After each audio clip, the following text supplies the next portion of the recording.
5321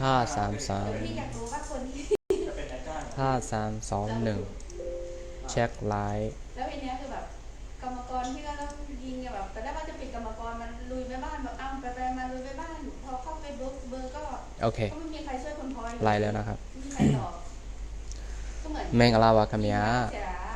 เปล่าอะสวัสดีครับทุกคนเมงลาวาเวลาอย่าไลค์กันแชร์ดีๆเลือกบีบาองคำยาเมงลาวาคำยาแกยาว20နဲ့9 30 40နဲ့9ရောက်မင်္ဂလာပါ49မင်္ဂလာပါမင်္ဂလာပါရှင်းနဲ့မဝဒီရှို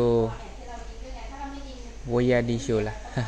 မင်္ဂလာပါခင်ဗျာနမ်းမိုးမြင့်စုမင်္ဂလာပါမင်္ဂလာပါအခုကျွန်တော်ဒီနေ့ဒီလိုက်လာလွှင့်ပေးရတဲ့အကြောင်းရင်းကပေါ့နော်ကျွန်တော်တို့ထိုင်းနိုင်ငံမှာရောက်ရှိနေတဲ့ကျွန်တော်တို့တိုင်းရင်းသားညီကိုမောင်နှမကျွန်တော်တို့မြန်မာနိုင်ငံသားအားလုံးပေါ့နော်ကျွန်တော်တို့ဘယ်တိုင်းရင်းသားကိုမဆိုဘယ်လူမျိုးကိုမဆိုဘယ်ဘာသာကိုမဆိုအားလုံးမင်္ဂလာပါเนาะကျွန်တော်တို့ကိုမြန်မာနိုင်ငံထဲကနေလာကြတဲ့သူတွေအားလုံးပေါ့เนาะအတန်ကြားရလားမသိဘူးเนาะโอเคได้ยินเสียงชัดเจนหมดเลยครับผมมင်္ဂလာပါဟုတ်ကဲ့ပါမင်္ဂလာပါဗျာใช่ครับไลฟ์สดครับไม่ติดครับไม่ติดผมหน้าบังไว้ครับมင်္ဂလာပါကိုအောင်နဲ့မင်္ဂလာပါခင်ဗျာမဆုလိုက်မင်္ဂလာပါဟုတ်ကဲ့เอาอย่างนี้ละกันคุยต่อได้พี่เอาออกไปไลฟ์ข้างนอกอ่ะเราซีไว้ลงหน่อยลูกโอเคฮ่าเจ๋วหมดเลยตัวโอมูเปเมงลาบาเวเมงลาบาว่าปะเมต่อแล้วมาต่อไล่ยาเย็นแบบผิดตรงဘာပြန်လောက်ရမလဲကိုကြီးတဲ့ဘာထူးလဲတဲ့ဟုတ်ကဲ့ထူးပါတယ်ခင်ဗျာထူးပါတယ်ခင်ဗျာခဏနော်ကျွန်တော် Wi-Fi လေးချိတ်ပြီးတော့မှကျွန်တော်ဒီမှာဟော်တာလေးလုပ်ပါအောင်မယ်ဆိုလိုချင်တာကကျွန်တော်တို့ command လေးတွေလည်းဖတ်ဖို့လုပ်ရင်းနော်ဒီကောင်းစရာလေးတွေကျွန်တော်ဒီကနေ့မှလာရောက်ပြီးတော့ပြောပြပေးသွားမှာဖြစ်ပါတယ်ခင်ဗျာငှက်ကလေးတွေစားရင်လည်းတေချာစားလေဩခွက်တွေပါဆွဲချပြကုန်တော့တာပဲကျွန်တော်တို့ဒီမှာမနေ့ဆိုငှက်စာကျွေးတယ်တာလီဆွတ်ပါညီတဲ့တာလီဆွတ်ပါခမညာတာလီဆွတ်ပါအမျိုးရေမင်္ဂလာပါခမညာမင်္ဂလာပါတဲ့သတင်းကောင်းလေးတွေပြောပြပါလားခမညာဆရာဟုတ်ကဲ့ပါပြောပြပါမယ်ကိုထွန်းလင်းမင်္ဂလာပါတကယ်လို့ကြည့်မအားတဲ့ညီကိုတွေကလည်းကျွန်တော်ရဲ့ like လေးကို share ထားလိုက်ပါနော်ဟာဒီဖုန်းမှာဘာဖြစ်လို့ကျွန်တော်ရဲ့ live stream ကမပေါ်တာလဲမသိဘူးကျွန်တော် comment ဖတ်ဖို့လုပ်နေတာ visa တော်လို့ရသေးလား73ရက်ကုန်သွားလို့ပါတဲ့တရက်ကျော်900ပါခင်ဗျာอาจจะโดนปลาอาจจะไม่โดนปลานะครับဆိုလိုတာကဒဏ်ရိုက်တာခံရင်လည်းခံရနိုင်တယ်မခံရင်လည်းမခံရနိုင်ဘူးပေါ့နော်ဘာဖြစ်လို့လဲဆိုတော့အစိုးရက visa ဖြေလျှော့ပေးထားတဲ့9လပိုင်းအထိပေါ့နော်သူတို့ဗီဇာဖြေလျှော့ပေးထားတဲ့9လပိုင်းအထိဆိုတာကကျွန်တော်တို့တွေလက်ရှိထိုင်းနိုင်ငံမှာအထောက်ထားမဲ့တွေရဲ့အလုပ်သမားတွေအထောက်ထားတစ်ခုရဖို့ပိုင်းအောင်ပဲရိုက်တယ်ပတ်စပို့မလုပ်ရသေးဘူးဒါပေမဲ့ပြီးခဲ့တဲ့73ရက်နေ့ကဗီဇာတက်တန်းတွေဝက်ပါမင်တက်တန်းတွေတိုးကြရတဲ့ကာလပေါ့နော်အချိန်မီဝက်ပါမင်တက်တန်းတိုးလိုက်နော်ပတ်စပို့မရှိသေးတဲ့သူကတော့ပတ်စပို့ကိုနောက်မှပြန်လုပ်ရမယ်ဆိုတဲ့သဘောမျိုးနဲ့လုပ်ထားပေးတာပေါ့နော်အဲ့တော့လက်ရှိမှာအဲ့လိုဗီဇာတက်တန်းတွေမတိုးရသေးတဲ့သူတွေဆက်လက်တိုးလို့ရနေပါတယ်နော်ပတ်စပို့ဗီဇာလည်းရှိတယ်ဝက်ပါမစ်လည်းရှိတယ်ဝက်ပါမစ်တော့တိုးထားပြီးပတ်စပို့ဗီဇာတော့မလုပ်ရသေးဘူးဆိုတဲ့သူတွေလည်းသွားတိုးလိုက်ပါနော်နောက်မှတအားကြီးအချိန်လွန်သွားတော့မှ2လပိုင်းကုန်3လပိုင်း4လပိုင်းလောက်မှသွားတိုးမယ်ဆိုရင်ဒဏ်ငွေအရိုက်တာခံရနိုင်ပါတယ်သူတို့ပြောထားတဲ့တတ်မှတ်ချက်ထဲမှာคนที่มีใบอนุญาตทำงานและเดินทางนันซือรับอะไรนะเดินทางนันซือหรอพวกเราเรียกวีซ่าพาสปอร์ตเนาะคนที่มีใบอนุญาตทำงานและพาสปอร์ตวีซ่าคนที่มีครบเอกสารทุกอย่างมีแล้วต้องตอบพร้อมกันนะครับจะรู้อารมณ์มีประโยชน์ท่าระบบเนาะมင်္ဂလာပါဟုတ်ကဲ့အဲ့တော့ကျွန်တော်တို့လက်ရှိမှာဗီဇာတွေပတ်စပို့တွေမတိုးလဲရသေးတဲ့သူတွေကသွားတိုးကြပါเนาะပတ်စပို့မလုပ်ရသေးတဲ့သူတွေလည်းသွားလုပ်ပါ CI စာအုပ်တွေလုပ်ဖို့အတွက်မလုပ်ရသေးဘူးဆိုတဲ့သူတွေ CI စာအုပ်လုပ်ဖို့အတွက်ကိုပြင်ဆင်ကြပါကျွန်တော်တို့ပန်းရောင်ဘက်ကိုရပြီ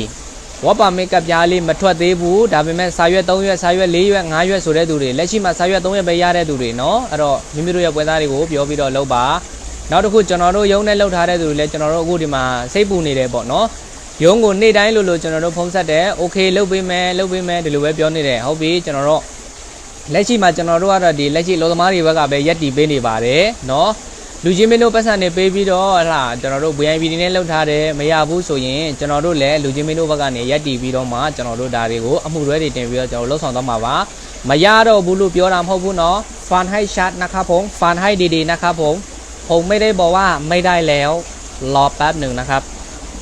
อาจจะไม่ได้ถ้าสมมติว่าไม่ได้มาเราต้อ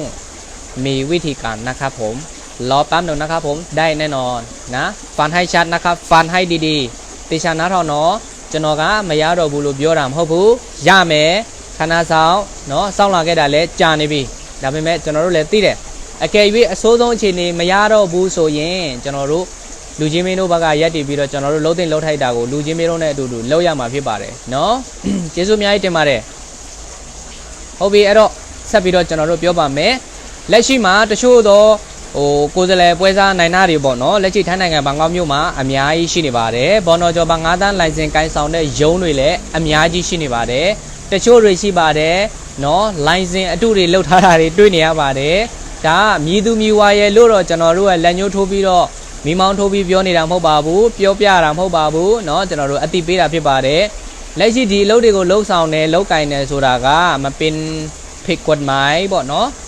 ကျွန်တော်တို့တော့မေပိုင်အနုရပေါ့เนาะဘိုင်အနုရဆိုတာခွင့်ပြုချက်เนาะ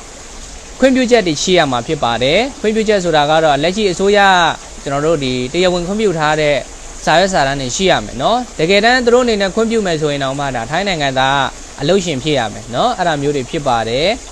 ်ဟုတ်ကဲ့အဲ့တော့တချို့တွေအဲ့လိုမျိုးလိုင်စင်အတုတွေနဲ့အယောင်ဆောင်ပြီးတော့ပွဲစားလိုကုမ္ပဏီလိုလုပ်နေကြတာတွေထိုင်းမှာတွေ့နေရပါတယ်ဒါပြီးသူတို့ကိုကျွန်တော်တို့ကရန်စကားပြောတာလည်းမဟုတ်ဘူးချင်းချောက်တာလည်းမဟုတ်ဘူးတိုက်ခိုက်တာလည်းမဟုတ်ဘူးဒါပေမဲ့တတိဝရိယနဲ့လောက်ကြဖို့ကိုပြောတာဖြစ်ပါတယ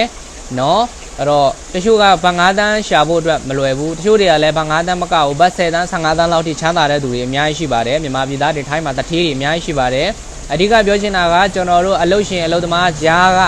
ကိုယ်စလဲပွဲစားနိုင်နာတွေနဲ့လက်ရှိအလုပ်သမားတွေဖြစ်နေရတဲ့ပြဿနာကနေ့စဉ်နေ့တိုင်းလို့ကြုံတွေ့နေရပါတယ်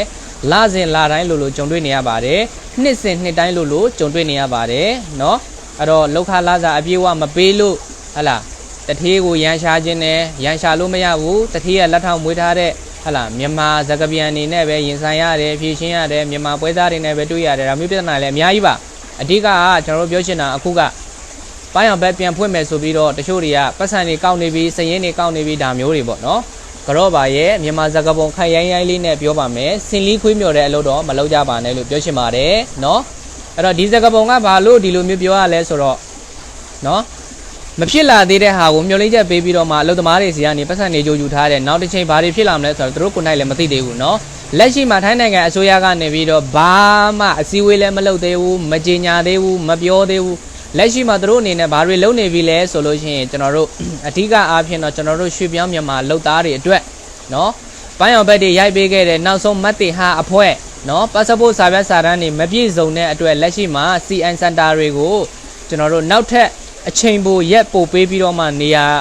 ရာကတော့ကျွန်တော်၄နေရာပေါ့နော် CN Center ၄ခုကိုသူတို့ဖွင့်ထားပေးတယ်အချိန်ထပ်တိုးပေးထားတယ်ပတ်စပို့မရှိတဲ့သူတွေပတ်စပို့လုပ်ဖို့အတွက်ဗီဇာမလုပ်ရသေးတဲ့သူတွေဗီဇာလျှောက်ဖို့အတွက်ဖြစ်ပါတယ်เนาะအဲ့တော့ကျွန်တော်တို့ဗီဇာတွေမလုပ်ရသေးတဲ့သူတွေအနေနဲ့ဗီဇာတွေလုပ်ဖို့ဘယ်လိုလုပ်ရမလဲပတ်စပို့လည်းမရှိဘူးဆိုရင်လူချင်းမင်းတို့ရိုက်ထားတဲ့ပိုင်းအောင်ဘတ်တွေကเนาะလက်ပွေနှိပ်ပြီးပြီသွေးစစ်ပြီးပြီဆိုတဲ့သူတွေဘိုင်ပေါခေါင်လို့ခေါ်တဲ့ကျွန်တော်တို့ပြောရမယ်ဆိုလို့ရှိရင် work permit number ပါပြီเนาะအဲ့ဒီစာရွက်ကလေးဘိုင်အနုမတ်လို့လည်းခေါ်တယ်เนาะအဲ့ဒီစာရွက်လေးတွေရပြီဆိုရင်လူချင်းမင်းတို့အနေနဲ့7မှာ CI စာအုပ်ရှောက်နေဖို့အတွက်ပတ်စံသွင်းကြည့်ပါတွင်းပြီးလို့ပတ်စံတွင်းလို့ရပြီဆိုရင်ကိုရက်ချင်း QU လိုက်တဲ့နယ်မြေက CI Center ရုံးမှာသွားပြီးတော့ passport စာအုပ်လုပ်ပါဗီဇာတစ်ခါတည်းထုပါခင်ဗျာအဲ့ဒါလေးတွေလောက်ကြရတော့မှာဖြစ်ပါတယ်เนาะ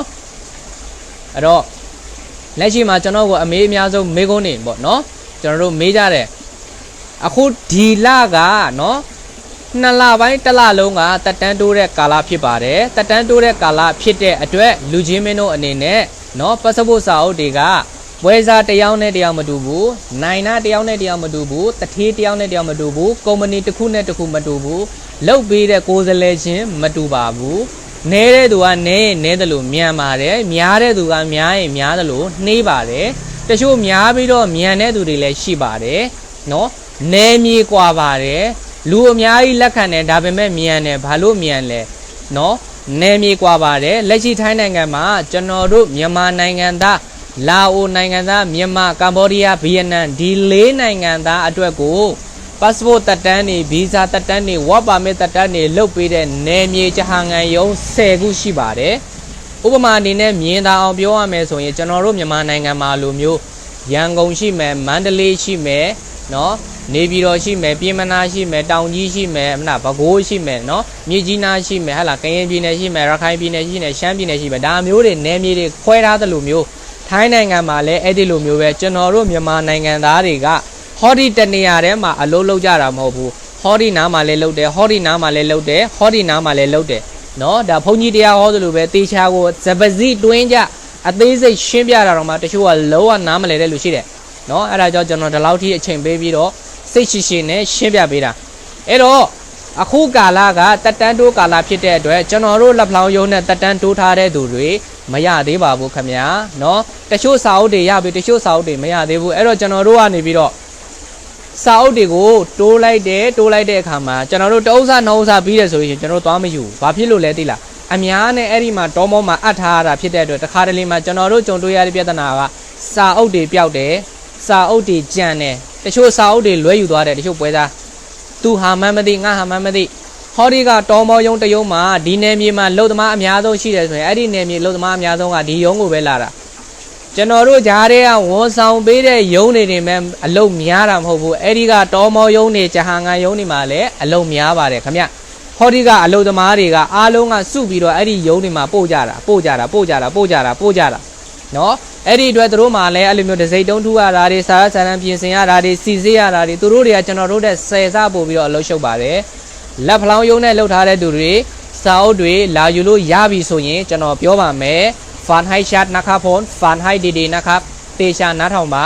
လာယူလို့ရပြီဆိုရင်ပြောပေးပါမယ်နော်မရသေးဘူးဖြစ်တဲ့အတွက်ကျွန်တော်တို့မပြောသေးဘူးဖြစ်ပါတယ်လာယူလို့ရပြီဟဲ့ဆိုရင်ကျွန်တော်ကိုယ်တိုင်လိုက်လွှင့်ပြီးတော့ပြောပေးမှာဖြစ်ပါတယ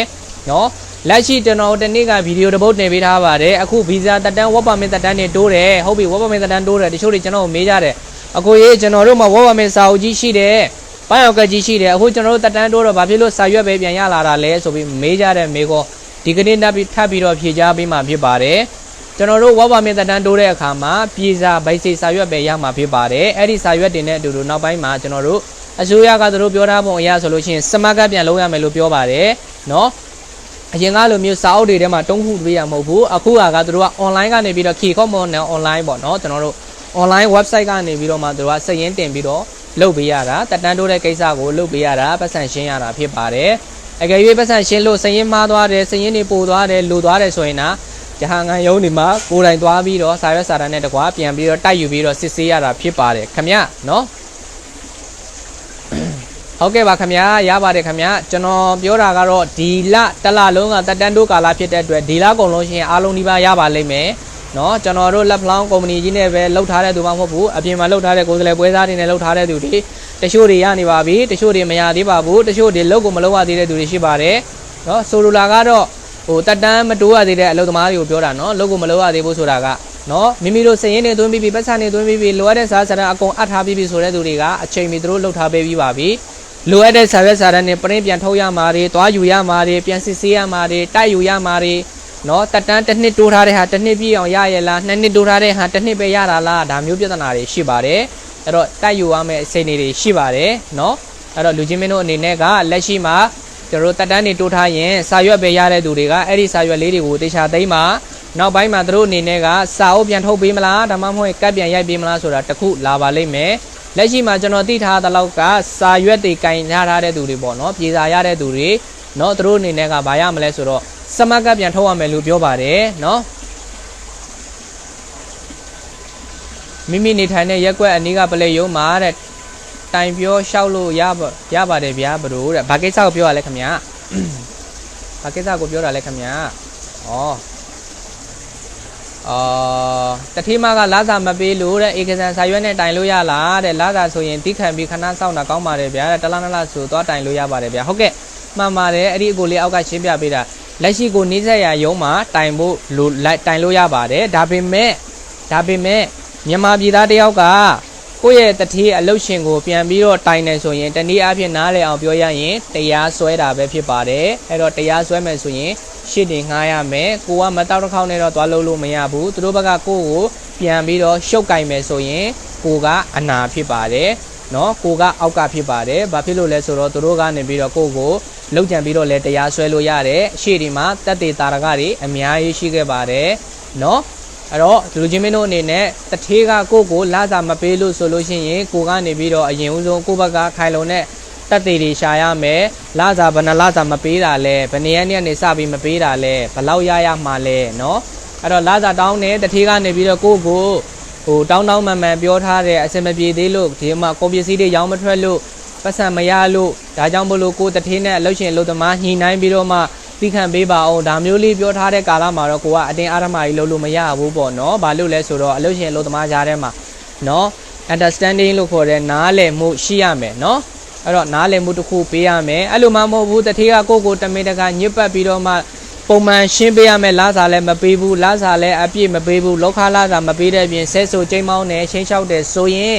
်လူချင်းမင်းတို့အနေနဲ့စာဝတီကန်ရုံးနေမှာတက်ပြီးတော့တိုင်လို့ရပါတယ်ဒါပေမဲ့ကိုနောက်မှာကြောထောက်နောက်ခံ background တစ်ခုရှိရပါမယ်ဆိုလိုချင်တာကိုအမှုရွဲကိုလုပ်ပေးမဲ့သူတွေကူညီမဲ့သူတွေเนาะ volunteer အဖွဲ့အစည်းတွေဒီလူသမားလူမှုကူညီရေးအဖွဲ့အစည်းတွေနဲ့ညှိနှိုင်းတိုင်ပင်ဆွေးနွေးရပါမယ်တယောက်တည်းတော့မလုပ်ပါနဲ့အနည်းဆုံး3ယောက်4ယောက်ဒါမှမဟုတ်5ယောက်ဒါမှမဟုတ်ကိုကတယောက်တည်းဆိုလို့ရှိရင်လည်းအဖွဲ့အစည်းတွေကိုကူညီရမယ်ဥပဒေကြောင့်နားလည်တဲ့သူတွေနဲ့မှတစ်ဆင့်ကျွန်တော်တို့ကလိုအပ်တဲ့စာရစာတမ်းအနေနဲ့အတူတူရဲစခန်းပလက်ရုံးမှာအမှုရဲတင်ရမယ်ဂျဟာငံရုံးတွေစောဝတီကန်ရုံးတွေမှာတက်တိုင်ရမယ်နိုင်ကျန်း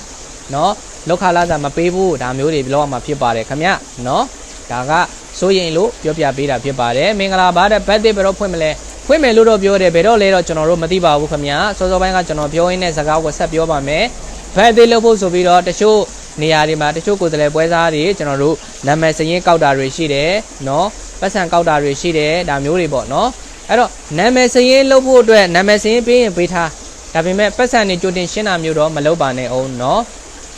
အဲ့တော့တချို့တွေကပြောကြတယ်ဟိုကျွန်တော်ကဘာမှမသိဘူးပေါ့နော်တချို့ဆိုတာကတချို့ပွဲစားတွေကျွန်တော်ကိုပြောကြတာပေါ့နော်မင်းကဘာသိလို့လဲနင်ကဘာသိလို့လဲဒါမျိုးတွေပေါ့နော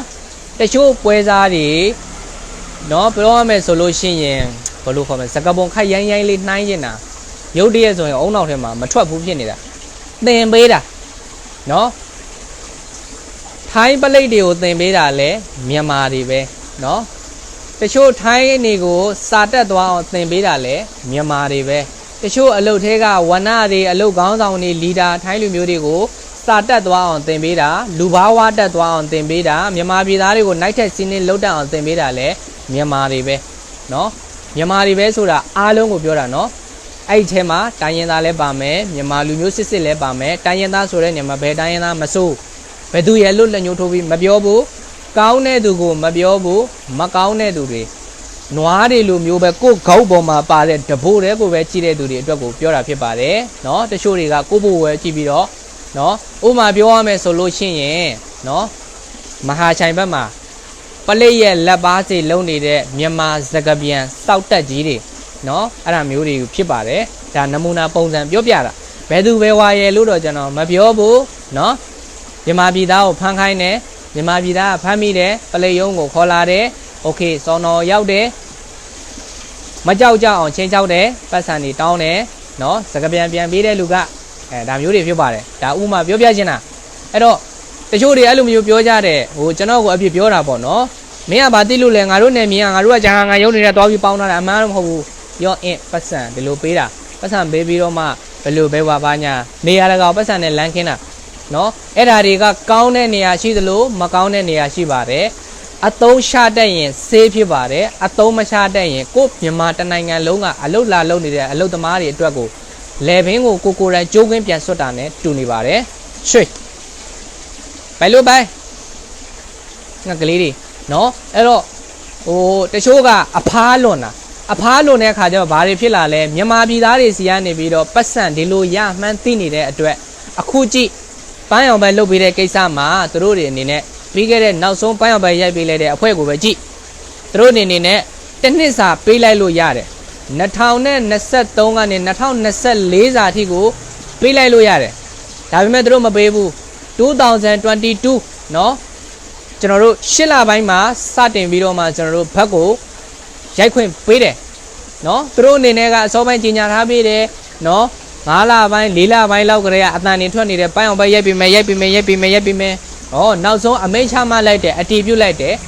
မတ်တိဟာเนาะကျွန်တော်တို့9လပိုင်း9ရက်နေ့လားဟာလားเนาะကျွန်တော်တို့အဲ့ဒီကနေအမိန့်ချမှပေးလိုက်တယ်အလုပ်သမားတွေကိုပိုင်းအောင်ပဲရိုက်ပြီးမယ်ဆိုပြီးတော့အမိန့်ချမှတ်ပြီးလိုက်တဲ့အပြင်9လပိုင်း9ရက်နေ့နေစလိုက်တယ်တလနီးပါးလောက်ကြာသွားတယ်10လပိုင်း1ရက်နေ့မှာစတင်ပြီးတော့အလုပ်သမားတွေကိုစရင်တင်ခွင့်ပေးတယ်15ရက်နေ့အထိအချိန်15ရက်ပဲပေးတယ်အဲ့ဒီမှာတင်ပဲတစ်ချက်ကြည့်လိုက်နော်မြန်မာပြည်သားတွေမကဘူး၄နိုင်ငံသားမြန်မာကမ္ဘောဒီးယားလာအိုဗီယက်နမ်နော်ဒီအလုပ်သမားတွေကအထောက်ထားမရှိရင်နေလို့မရဘူးဆိုတာသူတို့သိတယ်ပေးလိုက်တဲ့သက်တမ်းကတိုတိုလေးစရင်တင်တာတမျိုးအလုပ်သမားတွေမှာပတ်စံမရှိလို့ဟိုလိုက်ဆွဲရဒီလိုက်ရှေ့ရတောင်ရောင်းရမြောက်ရောင်းရဟလားမရှိမဲ့ဘူးစုတွေရောင်းရနဲ့အခုဆိုရင်ကျွန်တော်တို့အချိန်နဲ့မှတ်မိလို့အခုနောက်ဆုံးဒီမှာကြားဘူးနေမှာပါဟလားနေ့စဉ်ပြောနေကြပြဿနာစကားနော် VIB ဆိုတဲ့ဥစ္စာအလုပ်သမားတွေကအထောက်ထားမရှိရင်နေလို့မရဘူးအလုပ်သမားတွေအထောက်ထားလိုချင်တာသိတယ်ကျွန်တော်တို့လည်းဒါကြီးကိုမလုပ်ပေးချင်ဘူးဒါပေမဲ့လို့ကူညီပြီးတော့တောင်းမှန်နဲ့လုတ်ပေးကြည့်လိုက်တယ်အစမ်းเนาะအခုကြည့် VIB နဲ့လုတ်လိုက်တယ်တစ်နေတယ်သူတို့စီမှာတစ်နေတာเนาะတခုခုကျွန်တော်တို့ကိုမလုတ်ပေးတော့ဘူးအဲ့ဒါတွေဘာဖြစ်တယ်ညာဖြစ်တယ်ဆိုရင်ကျွန်တော်တို့ကိုယ်တိုင်အဲ့ဒီယုံတွေကိုတရားစွဲမှာဖြစ်ပါတယ်ကျွန်တော်တို့ရဲ့နောက်မှာကျွန်တော်တို့တွေစီလဲဥပဒေဘောင်ထဲမှာအလုပ်လုပ်တယ်ဥပဒေဘောင်ထဲကနေပြီးတော့သွားတယ်ဘောင်မကြော်ဘူးစီးမကြော်ဘူးโอเคဒါပေမဲ့လို့ဒါကြီးကဥပမာနဲ့ဒီလက်ခုပ်လိုမျိုးပေါ့တစ်ဖက်တည်းသွားတီးလို့လည်းမရအောင်နှစ်ဖက်စလုံးကဒီမှအတန်မြေတာလက်တစ်ဖက်တည်းလက်ခုပ်တီးနေလို့မမြည်ဘူးเนาะအဲ့တော့ကျွန်တော်တို့အဲ့ဒီစကပုံအတိုင်းပဲเนาะဒီဂျဟာငံယုံနေရနေပြဒီလိုမျိုးလက်ခံလုပ်ပေးတယ်ဆိုတော့သူတို့ကလည်းကိုယ်တွေသွားပြောလို့သူတို့လုပ်ပေးတယ်သူတို့ကလည်းလက်ခံလို့ကိုယ်တွေကလုပ်တယ်ဒါမျိုးပေါ့เนาะအဲ့တော့ဘယ်လိုပဲဖြစ်ဖြစ်အဓိကပြောရှင်းတာကဒီပိုင်းအောင်ပဲရိုက်ဖို့အတွက်ကိုဆန္ဒမစောနဲ့เนาะတိတ်ပြီးတော့လည်းတချို့ပွဲသားတွေကိုလည်းပြောရှင်းတယ်နေရာတကာငွေလဲမခင်းနဲ့เนาะလက်ဆောင်ပစ္စည်းလေးတွေပေးချင်တာမှန်တယ်ပေးလို့ရတယ်စားတော့ကုန်ပစ္စည်းလေးတွေပေးချင်တာမှန်တယ်ပေးလို့ရတယ်ကျွန်တော်တို့မြန်မာပြည်သားတွေပဲလက်ထိုးတာကြိုက်တာမဟုတ်ဘူးထိုင်းနိုင်ငံသားတွေလည်းအလွတ်ကြိုက်တာဒါပေမဲ့ထိုင်းနိုင်ငံမှာသူတို့ကဥပဒေကိုတင်းကျပ်စွာချုပ်ကင်နိုင်တယ်เนาะတချို့တွေရှိတယ်ဥမာအရာရှိတွေလက်ထိုးလက်စားလို့ရှိရင်အေးအေးယူတယ်တကယ်လုပ်တယ်ကျွန်တော်တို့မြန်မာနိုင်ငံမှာလည်းလုပ်ပါတယ်ပတ်စံအိတ်ထဲထည့်တာပြောတာเนาะဟုတ်ပါပြီအဲ့တော့ကျွန်တော်တို့ပြောချင်တာကဒီပိုင်းအောင်ဘက်တွေကဖွင့်ပေးမှာတော့ဟုတ်တယ်ဒါပေမဲ့လောလောဆယ်မှာဘာအတမမကြားသေးဘူးလူချင်းမင်းတို့အနေနဲ့ဗိုက်ရိုက်ဖို့ဆိုပြီးတော့ပတ်စံနေကြိုပေးတာမျိုးတွေကြိုကောက်ခံရတာမျိုးတွေလုံးဝမလုပ်ပါနဲ့เนาะအဲ့တော့လူချင်းမင်းတို့အနေနဲ့ကနောက်တစ်ချိန်ပိုင်းအောင်ဘက်တွေဖွင့်ခဲ့မယ်ဆိုရင်เนาะကျွန်တော်တို့နေရာတွေမှာပဲရုံးနေရှိတာမဟုတ်ဘူးထိုင်းနိုင်ငံမှာအခုဆိုလို့ရှိရင်ဘော်နော်ကျော်ဘာ9တန်းလိုင်စင်ရုံးနေဒီအလုပ်တွေကိုလုပ်လို့ရှိရင်ဒီအလုပ်သမားတွေစီကနေပြီးတော့ဒီလိုဝန်ဆောင်ကပတ်စံနေရတယ်ဆိုတာကိုမြန်မာပြည်သားတွေလည်းသိတယ်ထိုင်းနိုင်ငံသားတွေလည်းသိတယ်ပွဲစားတွေလည်းသိတယ်เนาะကျွန်တော်လက်ဒီလိုပြတယ်ဆိုတာအများကြီးကိုဆိုလိုချင်တာเนาะပိုလိုပေါက်နေလားအခုဆိုလို့ရှိရင်အများကြီးပဲဖြန်ကြပွဲသားတွေကိုတကယ်ယုံနဲ့ရန်နဲ့ယုံနဲ့ထဲနဲ့ကုမ္ပဏီနဲ့ထောင်ပြီးတော့လုပ်တဲ့ပွဲသားတွေကိုအများကြီးရှိလာတယ်အဲ့ဒီထဲမှာကျွန်တော်တို့ထိုင်းနိုင်ငံမှာရောက်နေတဲ့ရွှေပြောင်းလုပ်သားတွေကတီးကြတယ်မှန်ကန်တယ်တာဝန်ယူမှုရှိတယ်တာဝန်ခံမှုရှိတယ်ဆိုတော့ကုမ္ပဏီ agency ပွဲသားတွေကိုယုံတွေကိုဆက်သွယ်ရမယ်เนาะဟုတ်ကဲ့ပါအဲ့ဒါလေးကိုအကြံပေးချင်ပါတယ်အဲ့တော့ကျွန်တော်တို့ဗီဇာတန်တဲ့ဘောမေတ္တာနေနဲ့ပတ်သက်ပြီးထပ်ပြောပါမယ်အခုကျွန်တော်တို့လက်ရှိမှာအဓိကအရေးကြီးဆုံးပြဿနာကတော့ MOU လို့သမားတွေပဲဖြစ်ပါတယ်เนาะကျွန်တော်စီမှာလာမေးတယ်ကိုအောင် MOU လို့သမားတွေကတိုးပေးမယ်လို့ပြောတာဘယ်နေ့တိုးပေးမှာလဲเนาะအခု4ရက်နေ့ဆိုရင်ကုန်ပြီ5ရက်နေ့ဆိုကုန်ပြီအခု10ရက်နေ့ဆိုကုန်ပြီ4နှစ်ကုန်ပြီဟဟလားကျွန်တော်လဲသိထားတာအစိုးရကနေပြီးတော့သူတို့ကြီးညာတဲ့ထုတ်ပြန်ချက်စာထဲမှာ MOU 4နှစ်တက်တန်းကုန်တဲ့သူတွေ2023တလပိုင်းကနေ12လပိုင်းအတွင်းကုန်တဲ့သူတွေကိုတိုးပေးမယ်လို့ပဲဒီတစ်ခုပဲသိတာဘယ်လိုပုံစံအနေနဲ့လုပ်ပေးမယ်ဘာတွေနဲ့လုပ်ပေးမယ်ဆိုတာကျွန်တော်တို့မသိရသေးပါဘူးခင်ဗျเนาะ စာအုပ်အစ်စ်ပဲရှိတယ်ဝက်ပါမဲမရှိဘူးဘယ်လိုလုပ်ရမလဲဆိုလို့ချင်းရင်အစိုးရကအခွင့်အရေးပေးလို့ပန်းရောင်ဘက်တွေရိုက်ခွင့်ရတဲ့အခါမှာလူချင်းမင်းတို့အနေနဲ့ပန်းရောင်ဘက်တွေဝင်ရိုက်လို့ရပါတယ်ခင်ဗျာအပြီးတော့နောက်တစ်ခုရှိသေးတယ်နော်တိကျတယ်မှန်ကန်တယ်နော်ယုံကြည်ရပါတယ်ဆိုပြီးတော့ရေပေါ်စီနော်အပေါ်ယံမျက်နှာဖုံးနေနဲ့ပွဲစားတွေလည်းရှိပါတယ်အပေါ်ယံမျက်နှာဖုံးနေနဲ့ပွဲစားအဲ့ဒါဘယ်လိုပွဲစားမျိုးလဲဆိုတော့အလုသမားတွေကိုလက်ခံတယ်ဗတ်တွေဖွင့်တဲ့ကာလမှာပတ်စံတွေလိုက်ကောက်တယ်စည်ရင်းတွေကောက်တယ်စာရွက်စာတမ်းတွေတောင်းတယ်ပြီးလို့ရှိရင်လူချင်းမင်းတို့ကိုဘာပြောလဲဆိုတော့ဟုတ်ပြီငါမင်းတို့အတွက်ကိုဘတ်လုပ်ပေးမယ်ဟုတ်ပြီ online ကနေပြီးတော့စည်ရင်းတင်လိုက်တယ်နိုင်ကျန်းတယောက်ရဲ့နာမည်နဲ့တချို့ကထိုင်းနိုင်ငံသားတယောက်ကိုငှားပြီးတော့မှစည်ရင်းတင်တယ်တချို့ကအဲ့လိုမဟုတ်ဘူးပွဲစားကိုယ်တိုင်စည်ရင်းတင်တယ်နော်လက်ရှိခေတ်ကနော်ကျွန်တော်တို့ electronic international 3ကျွန်တော်တို့နော် ID ခေတ်ဤပညာတွေအရန်မှတိုးတက်နေတာအရင်ကဆိုရင်ကွန်ပျူတာရှိမှမိတ္တူဆက်တွေ print ထုတ်လို့ရတာယနေ့ခေတ်မှာ smartphone တစ်လုံးထဲကနေပြီးတော့ printer ကိုလိုချင်တဲ့ဥစ္စာပြင်ဆင်ပြီးတော့ရော့အင်းထုတ်လို့ရပြီတိုးတက်လာတဲ့ခေတ်ကြီးမှာဟောဒီက smartphone တစ်လုံးနဲ့ကွန်ပျူတာတစ်လုံးဒီပါသုံးလို့ရတယ်နော်ဆိုလိုချင်တာကကျွန်တော်တို့ဒီ document စာရွက်စာတမ်းတွေနော်ဖုန်းထဲမှာတဲ့အကုန်ပြင်ဆင်လို့ရတယ် PDF file တွေပြင်မလား Photoshop ပုံစံမျိုးနဲ့ကျွန်တော်တို့ဓာတ်ပုံတွေပြုပြင်ပြောင်းလဲလုပ်မလားအကုန်လုပ်လို့ရတယ်နော်ကွန်ပျူတာတစ်လုံးရှိုံနဲ့အကုန်လုပ်လို့ရတယ်အခုပြီးခဲ့တဲ့ကာလတွေမှာထိသွားကြတယ်ပွဲစားတွေတနတ်စားညံလောက်သွားပါတယ်အဲ့ဒါကဘာလဲဆိုတော့လူချင်းမင်းတို့ကိုဗတ်တွေလုတ်ပေးတယ်ရိုက်ပေးတယ်ပတ်စံတွေကောက်သွားတယ်စရင်တင်ပေးလိုက်တယ်နောက်ဆုံးစာရွက်လေးပဲရသွားတယ်စာရွက်တွေလက်ထဲကိုအလုပ်သမားတွေပေးလိုက်ပြီဟောနောက်ဆုံးဆက်လက်လုတ်ပေးရမယ့်ဟာတွေ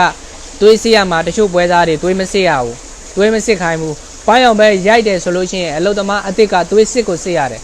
နော်ဝက်ပါမစ်တွေရှိပြီးသားပတ်စပို့တွေရှိပြီးသားစာရွက်စာတမ်းတွေရှိပြီးသားသူတွေတက်တန်းပြန်တိုးတဲ့အခါမှာသာလျှင်သွေးမစစ်ဘဲနဲ့ပကံအခနေလို့ခေါ်တဲ့တစ်ခါသုံးယာယီသုံးကိုဝယ်သုံးလို့ရတာဖြစ်ပါတယ်အဲ့ဒါကလည်းပန်းရောင်ကတ်တွေပြန်ရိုက်တဲ့အခါမှာသွေးကစစ်ကိုစစ်ရတယ်နော်မစစ်လို့မရဘူးအဲ့တော့ဆိုလိုချင်တာကတချို့တနတ်စားညံလှုပ်သွားတဲ့ပွဲသားကဘယ်လိုလဲဆိုတော့လူသမားတွေကိုစာရွက်စာတမ်းလေးတွေပဲထုတ်ပေးလိုက်တယ်တချို့က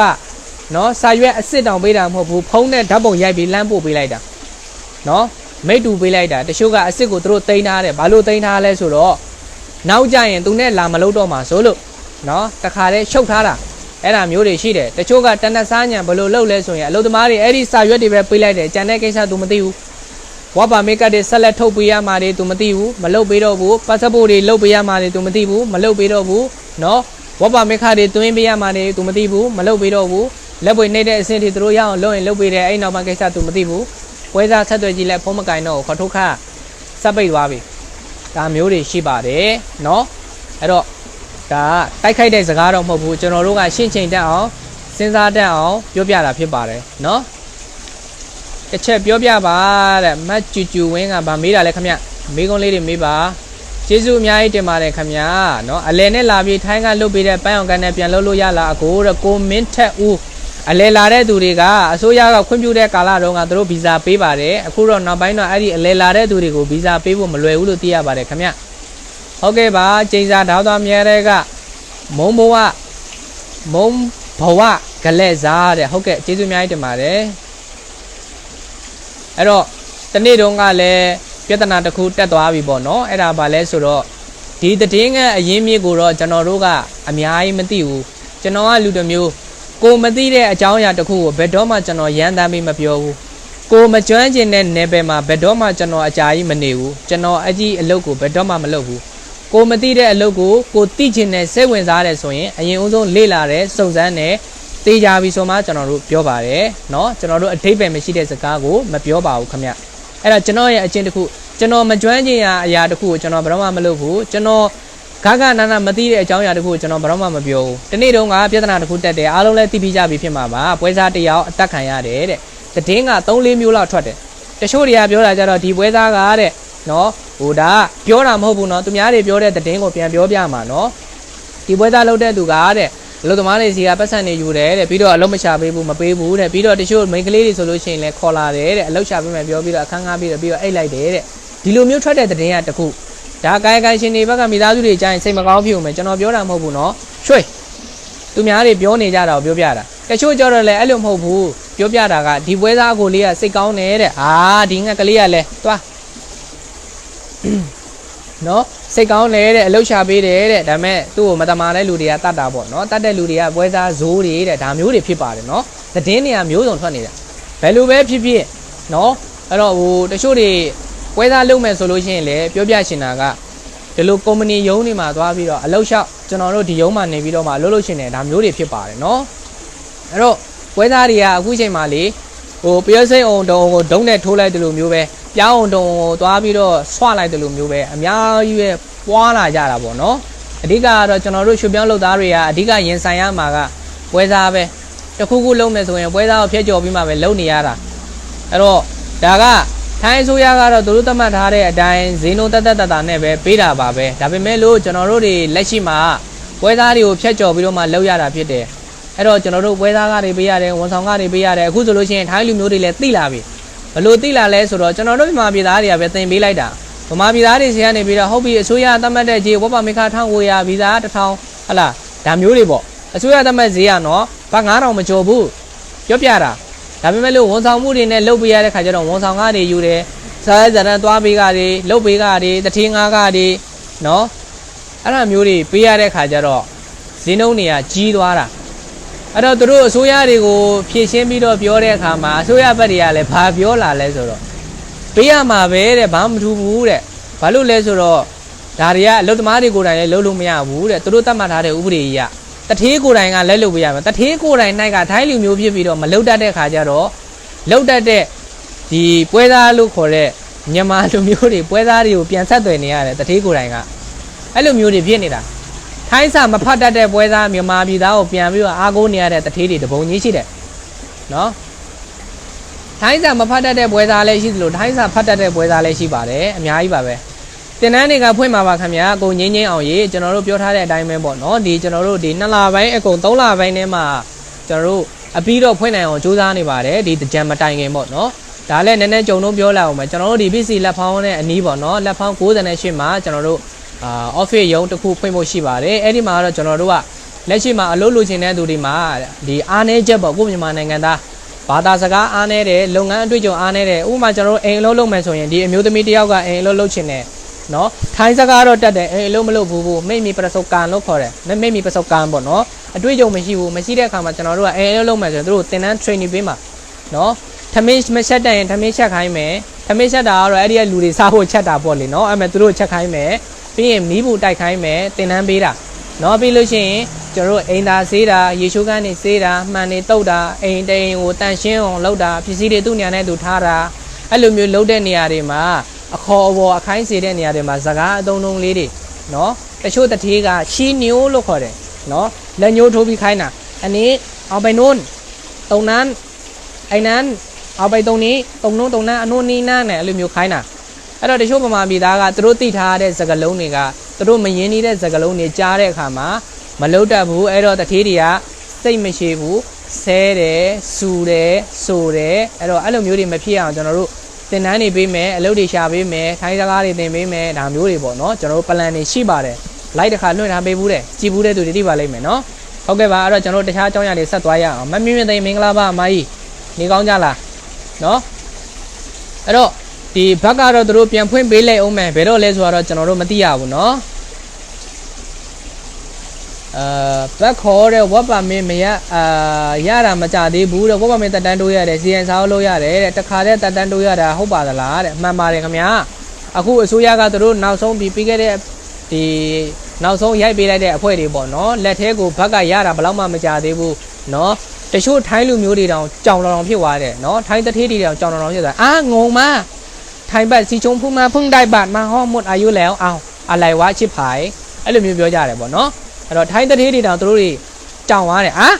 နင်တို့ဟာဘလို့လဲပေါ့เนาะသူတို့ကိုနိုင်တောင်မှသူတို့ထိုင်းအစိုးရကိုနားမလဲဘူးเนาะဘာလို့လဲဆိုတော့ဂျပန်စာသင်တဲ့အကြောင်းတော့မရှိဘူးကိုကျွန်တော်တို့ကထိုင်းမှာဖြစ်တဲ့အတွက်ထိုင်းစာပဲသင်ပေးမှာထိုင်းစာသင်တဲ့ဆိုရတယ်လုံးဝဟ ထိုင်းစာကိုကျွမ်းကျင်မှုနေအောင် professional ဖြစ်သွားအောင်သင်ပေးမှာတော့မဟုတ်ဘူးကျွန်တော်တို့ကအခြေခံတက်မြောက်အောင်သင်ပေးမယ်ပြီးလို့ရှိရင်ကျွန်တော်တို့လုပ်ငန်းခွင်မှာအဆင်ပြေရအောင်เนาะကျွန်တော်တို့ဥပမာဒါကိုဘယ်လိုခေါ်လဲဒါကိုဘယ်လိုထားရလဲဘယ်လိုလုပ်ရလဲအဓိကလုပ်ငန်းခွင်သုံးစကားလုံးတွေသင်ပေးမှာလုပ်ငန်းအတွေ့အကြုံတွေပေးမှာเนาะကျွန်တော်တို့က experience တွေချပေးမှာကျွန်တော်တို့ကြုံတွေ့ခဲ့ရတဲ့ဟာတွေပြီးလို့ရှိရင်ကျွန်တော်တို့လူချင်းမင်းတို့ကိုသင်ပေးတဲ့နေရာမှာတကယ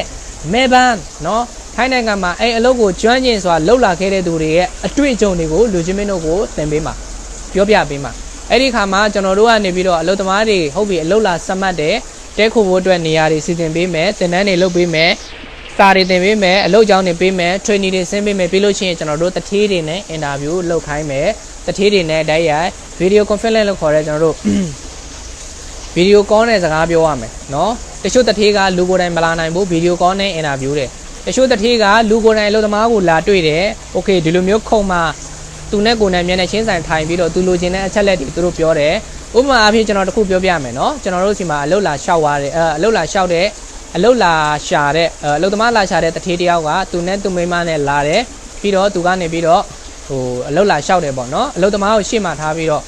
့သူ့ရဲ့လိုချင်တဲ့ပုံစံကိုသူပြောပြတယ်သူလုံးဝမဲ့အလုပ်ကလေးတွေကိုပြောပြတယ်ဘယ်လိုပြောလဲဆိုတော့အခုအကိုတို့ကပေါ့နော်တဲ့သမီးကိုငှားမယ်ပေါ့နော်အလုပ်သမားလို့မခေါ်ဘူးတဲ့ကိုမိသားစုဝင်လို့ပဲထားမယ်နော်လာတာဒီလောက်ပေးမယ်မကြိုက်တဲ့ဟာကိုဓာတ်ရိုက်ပြောအဲ့တော့ကိုပါကိုရှက်စားလိုအပ်တဲ့ဟာကိုအကုန်ဝယ်ပေးမယ်ဒါမျိုးတွေရှိတယ်ပေါ့နော်တထေးကတော့10ယောက်ရှိလို့ရှိရင်စိတ်တက်10မျိုးရှိတယ်စိတ်ထားကောင်းတဲ့တထေးရှိသလိုလာပြောတော့ကတစ်မျိုးအိမ်ရောက်သွားရင်ခိုင်းတာကတစ်မျိုးဒီလိုမျိုးလုပ်သမားတွေလည်းရှိတယ်အဲ့တော့နှုတ်ရှိုကိုတပါတဲ့တထေးကကိုကိုရှစ်အောင်ကိုနော်မိသားစုဝင်တယောက်လို့ဆက်ဆံအောင်ပြုမှုနေထိုင်တတ်ဖို့ကကိုယ့်ပေါ်မှာအများကြီးလိုအပ်တယ်အဓိကကိုကလုပ်ငန်းတွေ့ကြုံရှိရမယ်စကားပြောဆိုကျွမ်းကျင်ရမယ်အဓိကလိမ်မာရမယ်နောက်ဆုံးအရေးကြီးတာပါနိုင်ရမယ်ကိုတထေးကဘာကြိုက်တတ်လဲဖားခိုင်းတာမဟုတ်ဘူးတထေးကြိုက်တတ်တဲ့ဟာကိုဖြစ်တတ်တဲ့ဟာကိုလုပ်ပေးရမယ်ဥပမာတထေးကအလုပ်ကနေပြန်ပြန်လာရင်ကိုကအိတ်လေးတွေဆွဲကူတယ်ပေးရမယ်တထေးရေတောက်မလားမေးရမယ်တထေးဘာနားယူခြင်းလဲမေးရမယ်ဟုတ်ပြီကိုကဒါမျိုးတွေလုပ်ပေးရမယ်တထေးကအဲ့ဒါမျိုးတွေမလိုဘူးမကြိုက်ဘူးမလိုချင်ဘူးโอเคရတယ်ဘာမှဖြစ်ဘူးဒါမျိုးလေးတွေပြောပြတာဟုတ်ပြီနော်အကိုရေးတဲ့ပွဲစားနဲ့ဗတ်လုပ်ထားတာဆရာငွေပေးထားတာ6လပိုင်းတွေကအခုထိလက်ဖွေမနေရသေးဘူးအဲ့ဒါဝေါ်ပါမင်တန်တန်တိုးထားတယ်တဲ့ဆိုပြီးတော့73ရက်နေ့နောက်ပိုင်းဧကဆန်ရတဲ့လက်ပွေမနေရသေးဘူးဆိုတာကနောက်ပိုင်းမှာတော့နှိပ်ရလိမ့်မယ်တချို့ကအမှန်ပဲဆိုရင်တော့လက်ပွေမနေရသေးဘူးဆိုရင်တော့အတိမပြုတ်ရသေးဘူးเนาะအဲ့တော့ပွဲစားဘယ်လိုလုပ်ပေးလဲဆိုတော့မေးကြည့်ပေါ့เนาะကျွန်တော်စီမှာလဲကျွန်တော်လက်ခံပြီးတော့ကျွန်တော်တို့လုပ်ပေးထားတဲ့အလုပ်သမားတွေကျွန်တော်အယောက်200နီးပါးရှိပါတယ်เนาะကျွန်တော်တို့လက်ပွေမနေရသေးဘူးသွေးမစစ်ရသေးဘူးကျွန်တော်တို့ဒီဘက်ကပိတ်နေပြီ17လပိုင်း12လပိုင်းလောက်မှလောက်တာ VIP နဲ့ sorry သူတို့ကပတ်စံယူမယ်ရှိလားယူလာခဲ့โอเคကျွန်တော်တို့ကလည်းစားရစနန်းအနေနဲ့ပတ်စံအနေနဲ့သွားပေးလိုက်တယ်ဟောကြည့်သူများတွေတက်တန်းပြန်တိုးတဲ့ကာလတောင်ရောက်နေပြီသူတို့ကမရသေးတော့ကျွန်တော်တို့လည်းစိတ်ပူတယ်အလုပ်သမားတွေလည်းကျွန်တော်တို့နေစဉ်မေးတယ်တချို့တွေဆိုလို့ချင်းတီးတော်မခံနိုင်ဘူးတချို့စီကိုနိုင်ကြကိုယ်တိုင်နဲ့လုံးတဲ့သူတွေလည်းပါတယ်တချို့ထိုင်းသတင်းတွေကျွန်တော်တို့စီမှာလာပြီးပြဿနာရှာတဲ့သူတွေလည်းရှိတယ်အဲ့တော့ကျွန်တော်တို့အနေနဲ့လည်းအဲ့ဒီလက်ခံတာဝန်ယူပေးထားတဲ့လူကြီးတွေကိုကျွန်တော်တို့ပြောထားပါတယ်နော်အခုတက်တန်းတိုးတာတစ်နှစ်ပါပဲရတဲ့သူတွေကိုတဲ့စားအောင်မရပဲစားရပဲရမှန်ဆိုတာဟုတ်လားတဲ့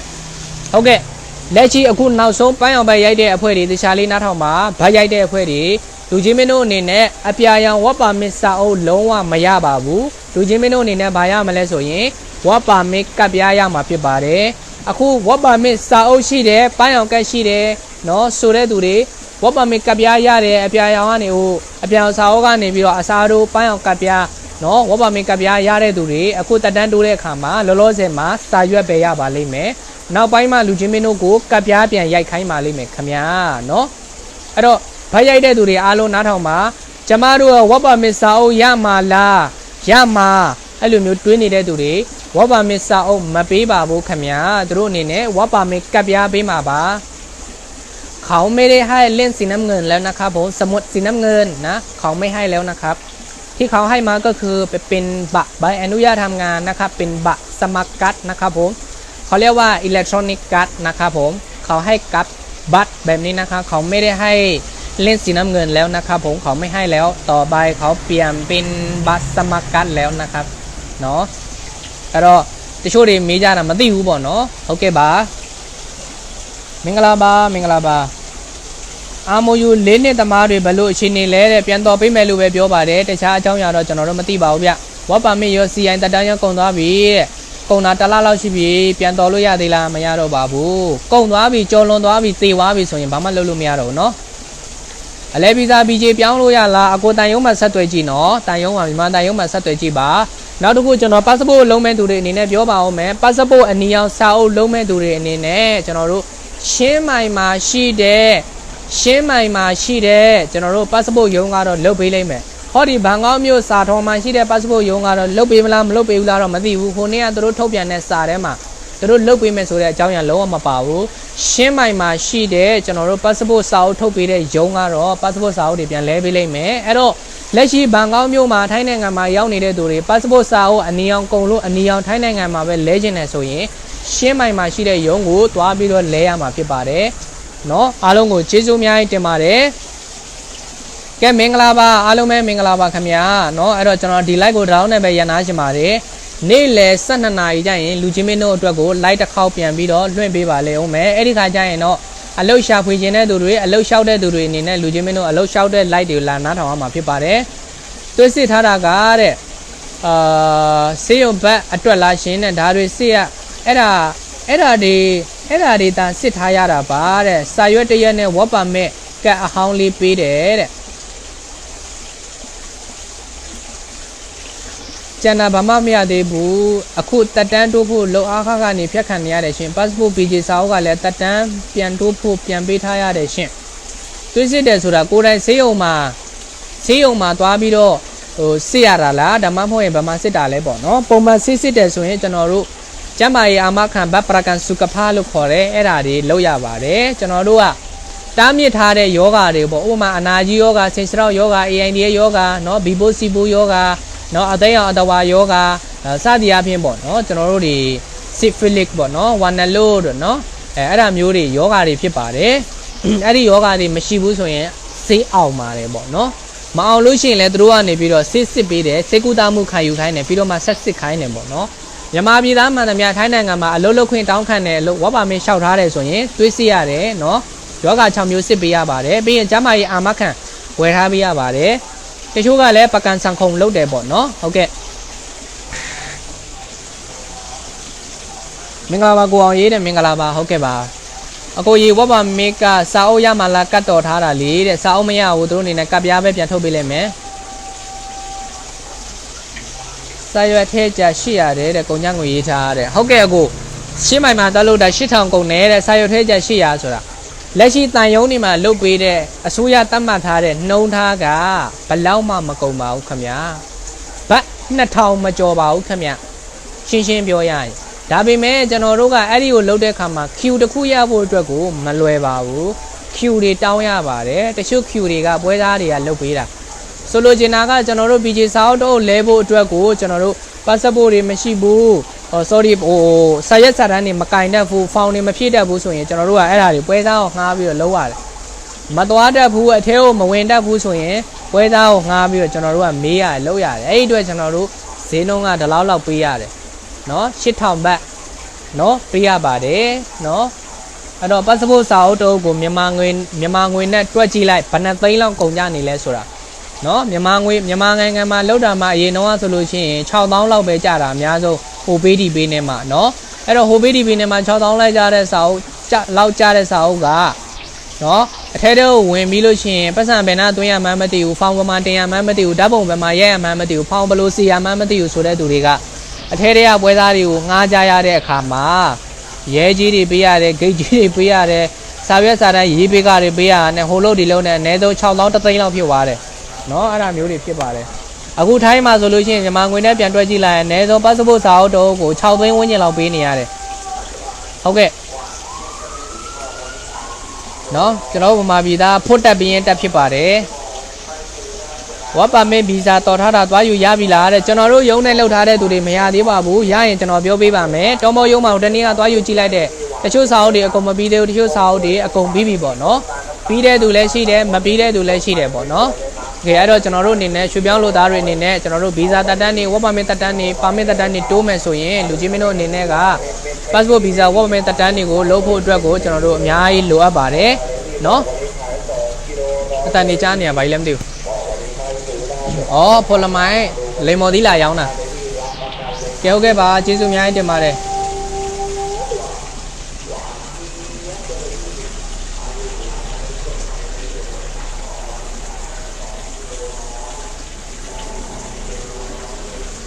မောင်လေးရေးတဲ့ဘတ်လုပ်ပေးအောင်မလားရှင်ပေးလိုက်မယ်နောက်ပိုင်းသူတို့ပြန်လုပ်ပေးလိုက်မယ်နော်ကျေးဇူးပါဟုတ်ကဲ့ဝမမေတော့မမေလို့တဲ့မမေတဲ့သူတွေအတွက်တရင်ကောင်းမရှိတော့ဘူးလားကိုအောင်ရင်းနဲ့ကျမအတွက်မဟုတ်ဘူးအမျိုးတွေအတွက်မေးပေးတာဟုတ်ကဲ့ဘောမမေတော့လည်းမမေလိုက်တဲ့သူတွေအတွက်ကတော့မရတော့ဘူးထင်တယ်သူတို့ကတော့วันที่13กุมภาพันธ์ปี2566เนาะวันสุดท้ายလို့သူတို့ပြောပါတယ်เนาะသူတို့အနေနဲ့အမြန်ဆုံးလုပ်ဖို့တောင်မှကျွန်တော်တို့ဒီသတင်းဌာနတွေကနေပြီးတော့တင်ပြပြောပြဆိုပြထားတာရှိတယ်ပေါ့เนาะโอเคပါအဲ့တော့ကျွန်တော်ဒီနေ့ live ကတော့ဒီလောက်နဲ့ပဲရန်နာချင်ပါတယ်နေ့လယ်12:00နာရီရရင်ပြန်တွေ့ကြပါမယ်အားလုံးပဲကျေးဇူးအများကြီးတင်ပါတယ်เนาะ bye bye